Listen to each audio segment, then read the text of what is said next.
Samantala, nananatili pa rin umano ang tiwala ng mga negosyante sa Administrasyong Duterte sa kabila ng mga aligasyong ibinabato laban kay Pangulong Rodrigo Duterte at sa anak nitong si Davao City Vice Mayor Paulo Duterte. Git ng mga ito may tuturing na haka-haka lamang ang mga isiniwalat sa Senate hearing ng testigong si Edgar Matubato, lalo't wala itong hawak na matibay na ebidensya. Si George Mandola sa detalye. Hindi kinagat ng mga negosyante ang mga alegasyong nagdadawit sa Pangulo sa iba't ibang kaso. Ayon sa mga negosyante, buwang kumpiyansa nila sa Pangulo at pawang haka-haka lamang ang mga umano'y pagsisiwalat sa Senado. I know naman in politics, when it comes to this thing, I say, he says, something like that allegation. Mahirap na, we give it too much weight there. Well grounded, no? They want to see facts, they want to see things first before jumping to conclusions. We are in full support of the fight of Duterte sa drugs.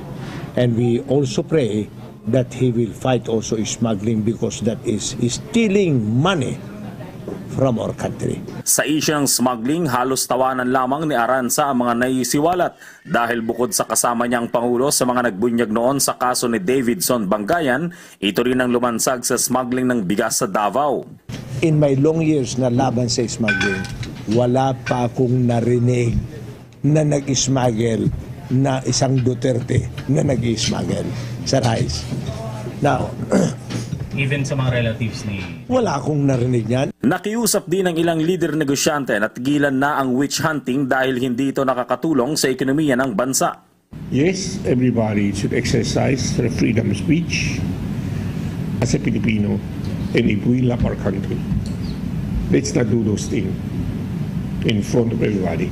Lumaki daw kasi ang potensyal ng bansa sa international arena nang maging tila rockstar ang Pangulo sa ASEAN Summit. And I can see that he has gained a certain level of popularity. That should be a plus because people now know our president. They all praise for a president. And they say that they are very happy, they are very proud that Philippines have finally a leader who could really pursue its own independent mind, its own independent way of running a country.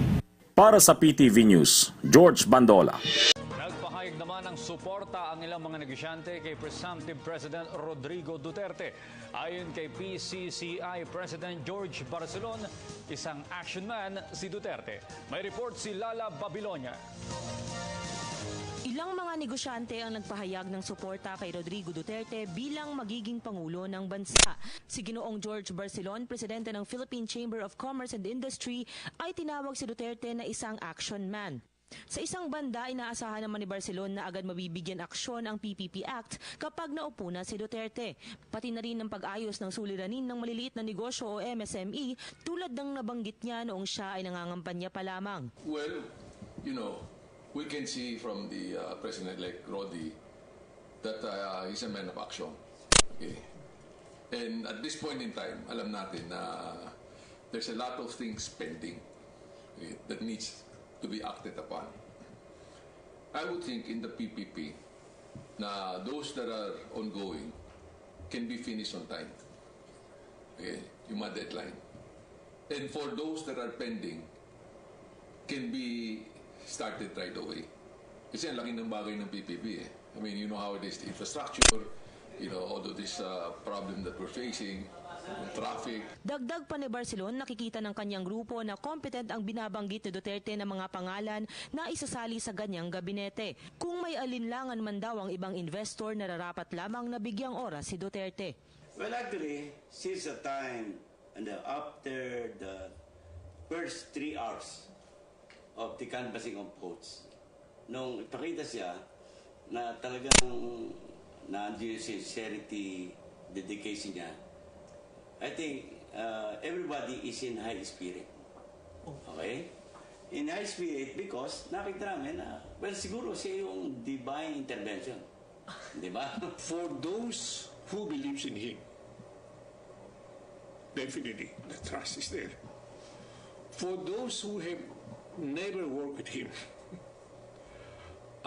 they would need some time to be assured that whatever he promised, he would deliver. Ang iba rin nitong kasamahan nagpahayag ng tiwala kay Duterte pagdating sa pagpapaunlad ng sektor pang negosyo. I mean, to sum it up, with the incoming administration headed by President-elect Rodi, we are very positive, okay, and we are supportive of his economic initiatives to move the country forward. Malaki ang inaasahan ng taong bayan kay Duterte lalo sa pagsugpo ng krimen at droga. Ngunit ang mga negosyante, umaasa rin na magiging maayos ang sektor pang negosyo sa pangunguna ni Duterte. Meron hong mga iba, no? Yung very basic, halimbawa, traffic. Napag-usapan niyo po ba yan? At meron po ba kayong mga partikular na hiniling sa kanila pagdating sa infrastructure, halimbawa, or kung ano man ang dapat gawin para nga mapadali ang daloy ng trapiko? Napag-usapan yung traffic, no? And that is why we were saying during the conference, surprisingly, yung mga lumalabas sa dyaryo ngayon, yes, people who you expect to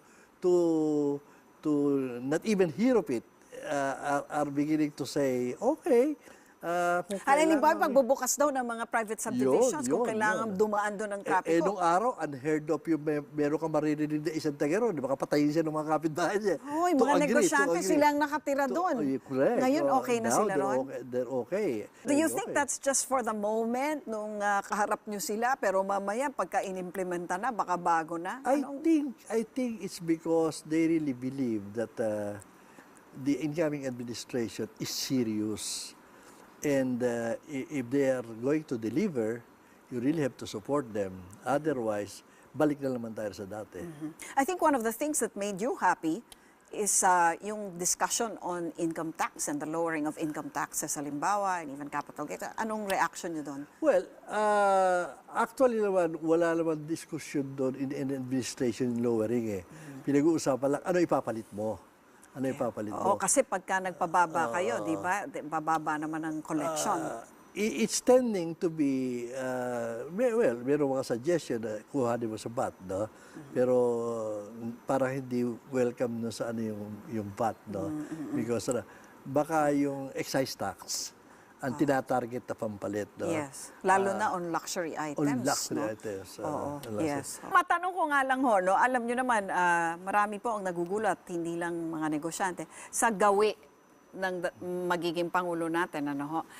But especially the businessmen. At sariwa pa po sa memory natin yung kanyang speech sa Makati Business Club nung siya'y nangangampanya, na ang reaction po ng marami doon ay parang malamig po sa kanya, lalo na mga negosyante.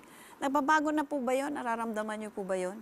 I think they are beginning to realize na he's not somebody who's usual in the group, not their peer, no? But they're beginning to see some logic in how he got there and why he's there. And I think they are beginning to accept the fact that hindi naman makakarating yan kung walang mandate yan. Saka kung, hindi naman bobo yan. They're beginning to see. They're beginning to see na it's not something to be afraid of. Is it more a resignation kind of attitude na parang andyan let's just cooperate? Or are they beginning to embrace it? Or, well, let's put it this way. Kung resignation, pupunta pa ba sa Davao yun? Just because they're resigned to that. They go there because they're curious. They want to really listen. They want to really listen. You know how many people were turned down because we have to control, we only have limited mandate yung sa organization. Originally, 200 lang dapat yun eh. Ano ngayon? Anong naging turnout? Almost 400. Wow, nagdoble, no? Ano na ngayon ang pakiramdam ng mga negosyante? Do they still feel optimistic? Do they feel upbeat about the economy, especially in regard to I think so. The business side of? Except today, I think, isa sector na lang ang palagi kung may problema, yung mining. They don't understand what's happening. And this is because of the appointment of one who is perceived to be anti-mining. Yes. Si incoming Secretary Gina Lopez. Hindi pa nila ma-reconcile yung pronouncement as against the position. Yes. No, so, yun ang... and I think... medyo confused pa sila ron. You cannot deny na marami ng mga responsible miners. The way ang positioning ng na hindi natin I'm against mining. All sorts of mining. Why do you even i-cancel mo na lang just say no mining in the Philippines? Yun ang confusing. Where do you cut the So on a scale of 1 to 10, how optimistic is business with the incoming administration? Ito na lang, look at the stock market, except mining. We are back. Pataas. We are back to where we were before it went down. So it looks good. And hopefully, give it another two, pag-upo, yung ating foreign direct investment mga tumaas, which never did. We are in the league of Cambodia and Myanmar, always, in spite of our claim na upgrade. Ano yung sabihin na upgrade? If it does not translate to foreign direct investment, feel good lang yun. That's It true. doesn't mean anything. PCCI Honorary Chair Sergio Luis Ortiz, maraming salamat po sa inyo. And nako, God bless po sa ating lahat. And medyo optimistic naman kami na. Ayan.